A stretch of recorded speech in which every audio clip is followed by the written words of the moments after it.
Diving deep into Cardinals baseball with World Series champion Brad Thompson on the Redbird Report podcast on 101 ESPN. Driven by Dobbs Tire and Auto Centers. Welcome into another edition of the Redbird Report. I'm Brad Thompson. I'm your host, and boy, a lot has happened since we last got together. Should we start with the good news? You know I generally like to start with the good news. The good news is something magical actually happened since we spoke early last week. The Cardinals went on a thing when you win one game and then you win another game. That's two in a row. And then you win three. That's called a winning streak. It has happened, as they say in Major League, and it did happen for the Cardinals. Sunday, they took care of the Tigers, a 12-6 victory, and it was Steven Matz who has struggled most of this season. They got things started. It was 5 1/3 from Steven Matz. He only gave up one earned run in, honestly, an outing for Steven that I think was incredibly important. I really do believe that if Steven Matz had had another clunker in that one against the Tigers, that he might have found a new home in the bullpen. I really think that the Cardinals' struggles were to that point regardless of the commitment that has been made to him contractually. We know he got his 4-year, $44 million deal. Like, they needed him to go out and actually pitch and pitch well, and that's what he did against the Tigers. Again, 12-6 victory in that one. Goldie homered. Donovan had that big 3-run home run on the first pitch that he saw, so that was a big game. Cardinals salvaged that series, but it was just one game. How do they back that thing up? Well, they backed it up with a series against the Cubbies. They head to Wrigley Field for the first time, faced the Cubs for the first time, and on Monday, 3-1 winners over the Cubbies. Miles Mikolas did not have as long of an outing as he liked, but he was effective. The bullpen came in and did their thing. It was great to see Cabrera, Hicks, and Helsley shut that bad boy down. It was Willson Contreras' return to Wrigley Field, 2 for 4, a couple of RBI. Boy, he played the villain, and we'll get into Contreras certainly in this podcast as well, because I don't know if you heard, there's a little bit of a situation around Willson Contreras. You know, him catching, or maybe not so much right now, but the Cardinals made it 2 in a row on Monday night. It was the first time that they had won back-to-back games since April 11th and April 12th against the Rockies. So, I mean, that was fun, right? 2 in a row. It had been forever. I mean, darn near a month since they had won back-to-back games, which is crazy, but they did it. And then Tuesday, they did it again, a 6-4 victory, the big piece in that one. And there were a lot of good pieces, but Paul DeJong, how about his go-ahead home run in the 9th inning? Paul has been a revelation since he came back off of the IL. Great to see him have the success. We'll get into Paul a little bit too, like what he means for this team, what it means going forward. A lot of moving parts here, but Paul got it done. By the way, in that game too, Jack Flaherty, who was pretty vocal about the pitch calling for the Cardinals, especially with 2 strikes. He struggled. I don't know if struggled is the right word, but he didn't have a great outing against the Cubbies. He went 5 innings in this one, only gave up 3 earned runs. He did end up walking 5 in this game as well, and he did not love hearing questions about his velocity after the game. He shut that down pretty quickly, but there were questions that are definitely going to be asked when the velocity isn't there like you're used to seeing, and not like Jack is lighting up the radar gun all the time. We don't see him 96, 97, but you saw some 88s in there from Jack. You also saw him every once in a while run one up to 94. He took a little offense to that. Said basically, look, it's pitching. I don't always have to rear back and throw it. Look, neither here nor there. It doesn't matter what he's trying to do. It has not been as effective as it needs to be for Jack. So maybe we'll get into Jack a little bit further in this podcast as well. But the Cardinals won 3 games in a row for the first time all season long, which is incredible that it took that long to do it. But it is what it is. Boy, this has not been the season that everybody expected. They went for the sweep on Wednesday against the Cubbies. It didn't happen. A 10-4 loss against the Cubs. Jordan Montgomery, who is usually lights out, he struggled in this one. He wasn't sharp. 5 innings, 7 hits, 6 earned runs. He walked 3, gave up a pair of homers as well, a couple of 2-run shots. Patrick Wisdom got him on a 2-run shot, as did Jan Gomes. So no sweep, which stinks. Everybody wants to sweep, especially when it's the Cubs. You got a chance to sweep the Cubs. You'd love to be able to do that. The Cardinals didn't do it, but they did win a series, which is something that they have not done much of. And they did win, obviously, on Monday, series opener, which is the first time they have done that all year. That is unreal that you have gone this far into the season. The Cardinals were 0 for 11 in series opener, coming into the opener against the Cubbies, which they did again win that one 3-1. So, boy, that's a hurdle that you're happy to have cleared. So at least they got that out of the way, right?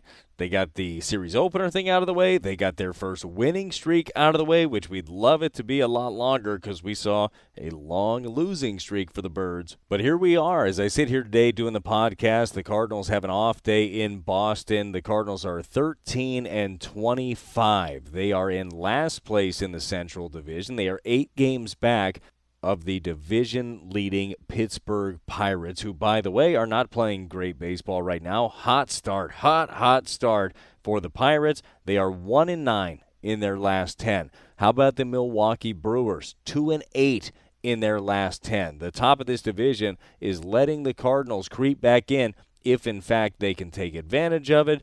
Again, winning streak was good. The Cardinals need to figure out some way to keep it going. They'll be back in action on Friday against Boston. It's going to be Adam Wainwright on the mound against James Paxton, who'll be making his debut of the season. All right, so we got into the winning streak a little bit, and those are the good things. And look, there have not been very many good things to talk about when it comes to the Cardinals, so we might as well get back to some of the other things. And the biggest thing since we last spoke is the Willson Contreras situation. Over the weekend, news came out that Willson Contreras would not be catching for the foreseeable future, that he would get the bulk of his playing time at the DH spot. There was actually also some chatter that he might get some starts in the outfield, playing some corner outfield, get some at-bats that way, provide a little bit more flexibility.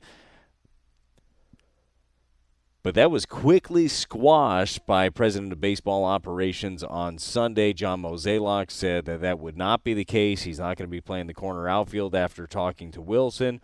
The Cardinals certainly need to keep his bat in the lineup, so he'll be doing so at the DH spot. That's exactly where we've seen him ever since that conversation. But the elephant in the room, this is the catcher that you gave a 5-year, $87.5 million deal to, the catcher. Not the DH, the catcher that you gave this deal to. You knew that there was going to be a big change from Yadier Molina to anybody that you put in that role. Willson Contreras, as everyone that has watched the Cubs play over the last couple of years knows, that he is a bat-first catcher. Now, he's got a phenomenal arm. He has showed that freaking thing off early this season. But when it comes to framing and pitch calling, like, there was going to be some stuff that he was going to have to learn on the job. Well, this Cardinal pitching staff has wildly underperformed to this point. Now, we all know that there were some issues coming in. Like, we all had the same questions. Do the Cardinals need to go out and get an ace? Like, do they have enough? They decided, they made the bet that this was the staff that they were going to go at it with. They made the bet that Jack Flaherty was going to look like the guy that was in 2019. Unfortunately, to this point, we haven't seen it. I hope we do. I love Jack. I think Jack is immensely talented, but he's going to have to prove it. Doesn't matter what I think or what I believe. But the Cardinals made the decision over the weekend to have Andrew Knizner get the bulk of the time behind the plate. And I think that Kiz has done a good job. I think he's done a very good job. By the way, he's swinging the bat really well. Nice to see that, and it's amazing, right? You get some reps, you get an opportunity out there. He's hit some doubles, he's hit a homer, he's hit the ball hard. I love seeing that. But that's not the answer when you have a catcher that you sign for the amount of money that you signed for Willson Contreras. So the question is, what is the plan? how do you get Contreras back to the point where he is actually catching and you feel comfortable, that you feel that there is a trust between him and the pitching staff? Because obviously there is not a trust that is there yet. We spent the last 2 decades nearly of watching Yadier Molina and just seeing pitchers nod their head yes.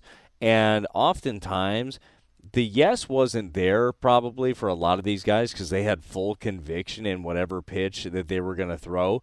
It was because they truly believed that Yachty had done every bit of groundwork, and he must have known something that they didn't know in a spot, and that gave them the confidence to throw it. So right now, I think that Willson Contreras, I know that Willson Contreras is working on a lot of different things. Like the stuff that you can see visually behind the plate, look, it's going to look different than Yachty. Of course it's going to look different. The way that Yachty would frame, the way that Yachty would steal strikes, the way that Yachty would set up. Look, he's working on all of these things. It will never look like Yadier Molina. We had the opportunity to watch one of the best ever to do it. That stuff's not going to look like it's looked the last 2 decades. But where he's really digging in is the preparation aspect of it. So this is something where I've talked about this in the past. I don't know if I've done it in this forum. Like, I thought that as a pitcher, I thought that I worked hard until I saw Chris Carpenter work hard. And I looked and I go, oh my God, is that what it's supposed to look like? I thought I was putting in all the work. I think that there has been a crash course here for Contreras, who has been working hard. Like he's trying, he's working, he's doing everything that he can, but then the expectations change a little bit from organization to organization. The Cubs got to the point where they largely, and I'm not sure if this is 100% correct, but I think that largely they took the pitch calling off of the plate of Willson Contreras. But off the plate is actually like the wrong terminology for it because he wants that responsibility. And the Cardinals want him to have that responsibility. You think about this. You think about signing a catcher to a 5-year, $87.5 million deal. Don't you want him largely invested in every single aspect of the game? I would say yes. So they don't want to take that away from him. They don't want to get to the point where they're just calling everything from the dugout in PitchCom or giving him signs and then he can call it on PitchCom. They don't want to do that. And Willson does not want to do that. 100% doesn't want to do that. So right now they're trying to figure out the best way to continue to teach and give him all of this information that he needs. Now, I do think it's important to stop right here for a second. Because, like, we're talking about all this stuff. We're talking about Willson Contreras and him learning the pitching staff and him learning sequencing and the way that they go after things and the way that the Cardinals prepare as opposed to the way that things were done beforehand. And all of this seems like a heaping of blame on Willson Contreras. The Cardinals' pitching has been bad. It has been bad. If you just go back and look at a lot of the struggles that the Cardinals pitching staff has had, yes, certainly, like, you have to be on the same page with your catcher. You have to have that trust. Trust is built. Trust that doesn't happen overnight. Just like any relationship, right? You don't just meet somebody who's like, I trust you implicitly. Like, we're good to go. No, like, that stuff is built. But there has been a lot of lack of execution from this pitching staff. You have pitches that you're trying to go down and away. You miss middle in. Is that Contreras' fault? No, it's not. Now, there have been pitches that are called in situations where you say, boy, even me upstairs, like watching the game or you know, if I'm calling the game or if I'm watching at home as a fan, say, I don't think I would do that here. Yes, there have been spots like that. But the pitchers also have a responsibility to throw what they believe in a given spot. Now, it's a lot harder than it used to be. Now you are working with a pitch clock. It is far more important than it ever has been before for a pitcher and a catcher to be on the same page. This is a difficult era to really be starting with a new catcher with the pitch clock because it's easy to say that a pitcher should throw something with conviction, but it's a lot harder when you think about it and say, all right, first sign comes down, let's call it a fastball away. As a pitcher, you're thinking to yourself already, it's like, no, I want a slider right here. Then he calls fastball in. Guess what? After that second shake, you're out of time almost. So you're either taking a ball or you're taking a timeout. As a catcher, they're going to go out and use a mound visit. Like, you have to be on the same page, and that's part of like the learning curve between catcher and pitcher, is finding out what sequences, what these guys like, what are their strengths, what are their weaknesses. And those are some of the things that they're working through right now. But to put this all on Willson Contreras, well, that's pretty obvious. This is the issue. No, it's not. Like, it's an issue. It is something that they obviously felt like they had to make a little bit of a switch here and try to fix things midstream, because you don't make a decision like that. You don't go out there and take the guy, your big prized free agent, and basically put him on the sideline unless you truly believe that it's going to make a big difference. And they do. They truly believe that giving him a little bit more time to learn this pitching staff and to learn how they want him to prepare and what he needs to do and have to be successful, the organization obviously believes that it is worth the bad publicity. Because, boy, it ain't the best look when you go out there and sign a catcher and then you sideline him. They believe that this is worth that. It's worth the backlash that they're going to get for doing so in the long run. But again, to lay this all at the feet of Willson Contreras is absolutely crazy. Crazy. There are so many struggles right now for this ball club. The lack of execution from the pitching staff is certainly one of them. We've talked plenty about runners in scoring position has been an issue to this point in the season. Seeing the power tick up a little bit here during the recent winning streak. Over the winning streak, 3 games, Cardinals hit 7 home runs in those 3 games.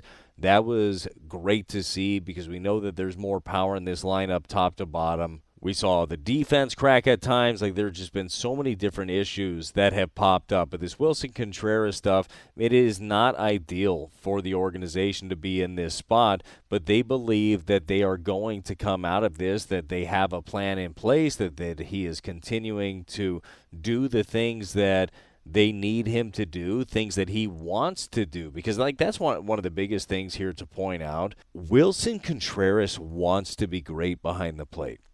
He wants to be great for his pitchers. He wants to build trust. Like, he truly, truly cares and wants to be that guy. But it's hard to be that guy overnight. And I can't say enough about the way that Willson Contreras is going about this, the way that he has handled it both publicly and privately. He's not happy. He's not happy about this. This isn't what Willson Contreras signed up to do, is be the DH for the Cardinals. By the way, Willson Contreras being the DH for the Cardinals also creates a lot of different issues for this ball club.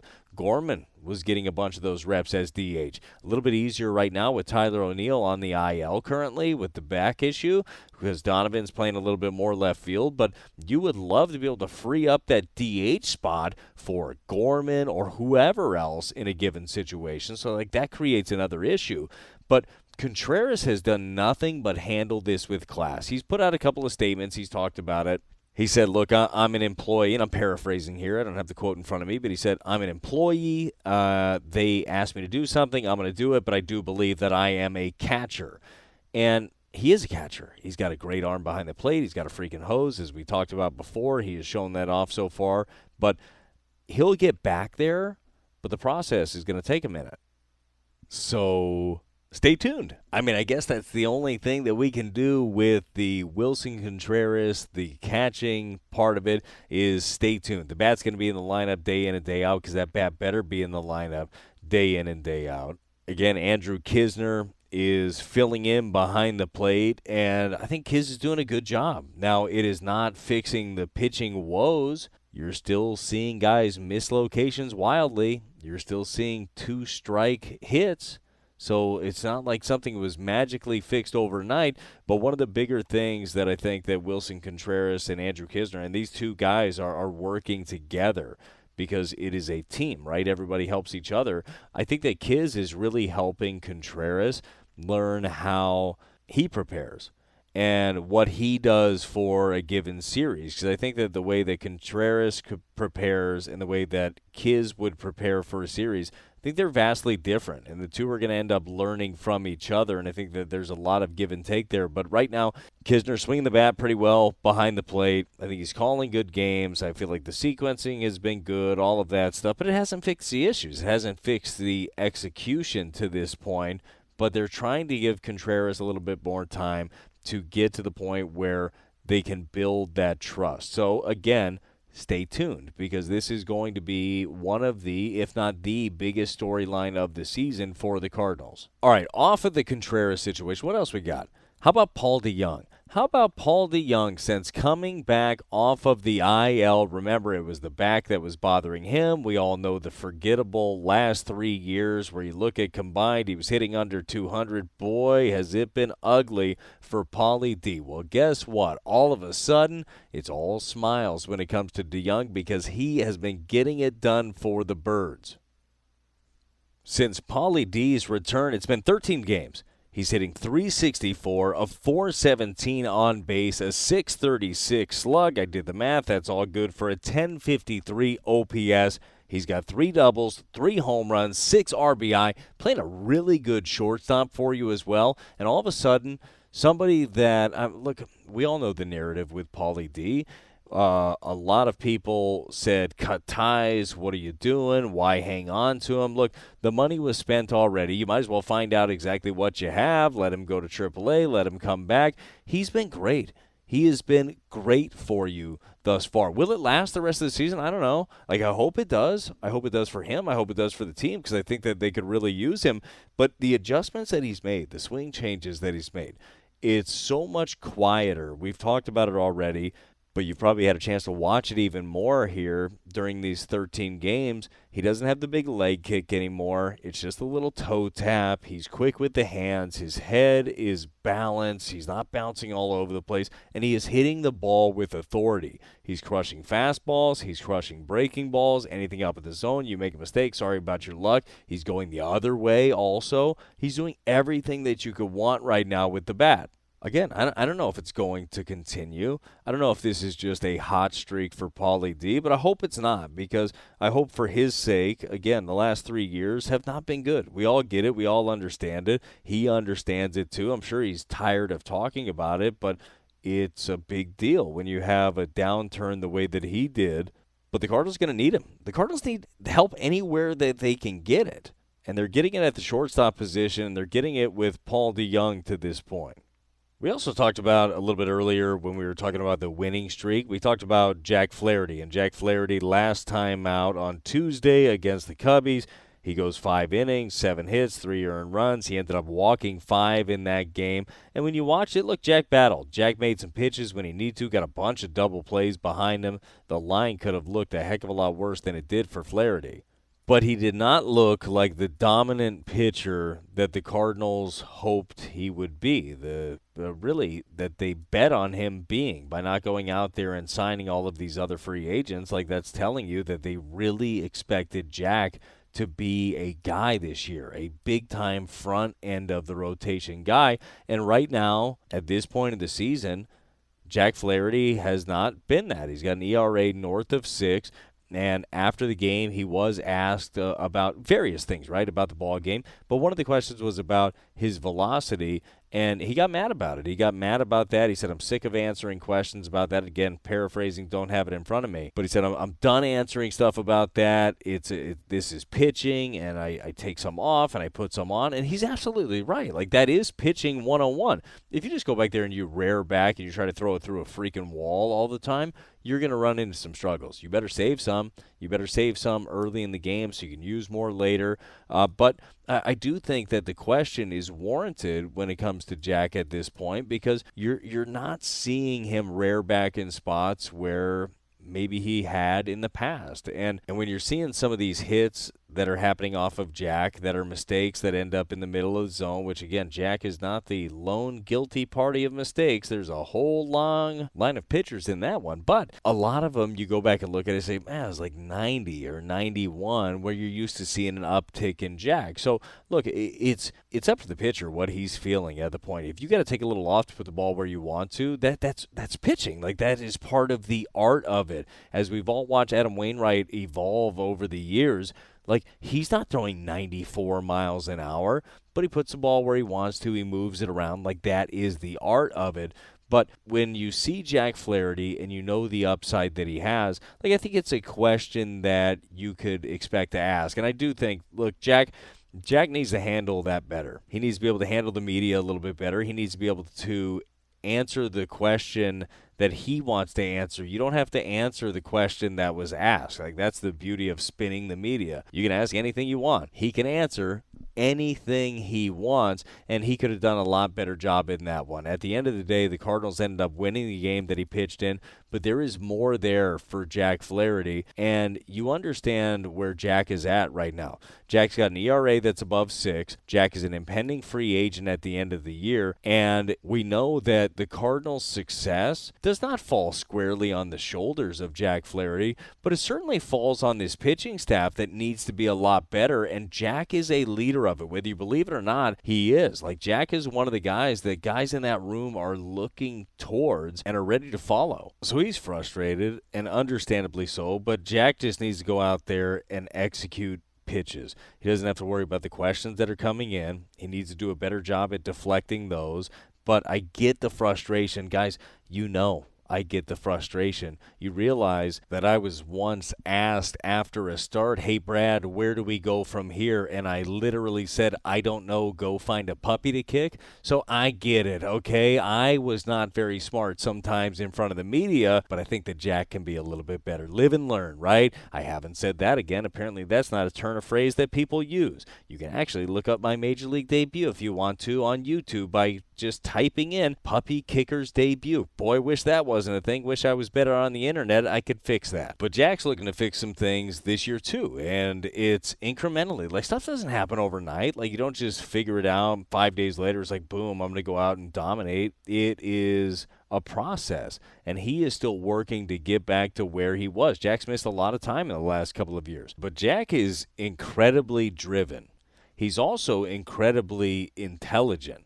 Like, he knows exactly what he is trying to do out there. Whether it's the old school approach, he's got that, or the new school, all of the tech, all of the analytics, he's got an incredibly firm grasp on all of those things as well. The maddening part for him right now, I would assume, is that he has all of the knowledge, he's put in all of the work, and he's not getting the results. Like, that's the maddening part. So he's trying to piece all of this stuff together. If Jack is healthy, which he is right now, there is no reason to believe that it's not going to look a heck of a lot better than it looks right now. But these are all words, right? Like, these are all like my thoughts again. What I believe is going to happen. He's in charge.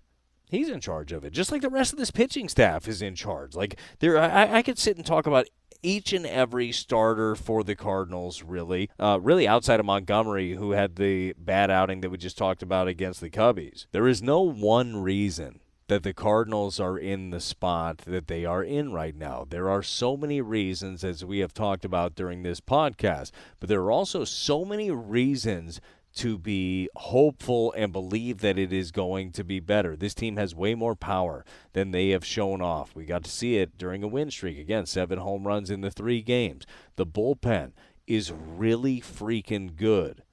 Was talking to some of the guys with the Cubs, and they say, how do you guys ever give up a run out of the pen? I go, well, it doesn't always look the way that it did, but like, that's some of the arms you got trotting out of the bullpen. You got Cabrera doing his thing, Hicks doing his thing, Helsley, Gio. Like, you have got some big-time arms in that bullpen. Look good against the Cubbies. It's inevitable that Nolan Arenado is going to hit his stride at some point. It's going to happen. It's just been a very long time. We've never really seen a drought like this from Nolan.